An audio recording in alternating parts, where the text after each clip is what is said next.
To use a Master gift card on your Xbox, you can either redeem the 25 character code or add the card as a payment method.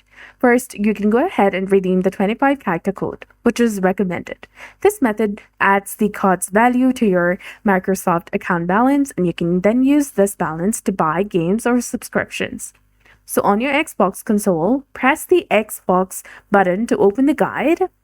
Then after, go to the store and press the view button and select redeem. Then enter the 25 character code and follow the instructions. You can also go to microsoft.com/redeem and sign in.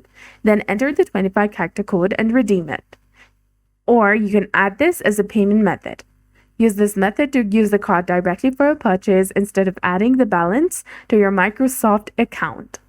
Or visit it to register your card and check its balance and PIN. And on your Xbox console, you can go to your settings and then after go to your system, account and payment and billing. Then select the add payment option and choose credit or debit card. And then enter the master gift card details like card number, expiry date, CVV code and all. You may also need to enter gift for the game and use this new payment method when you make a purchase. Make sure that the card is registered and has enough balance to cover your purchase. So that's it for this video. I hope you found this helpful. If you did, please like, share, and subscribe. Thanks for watching.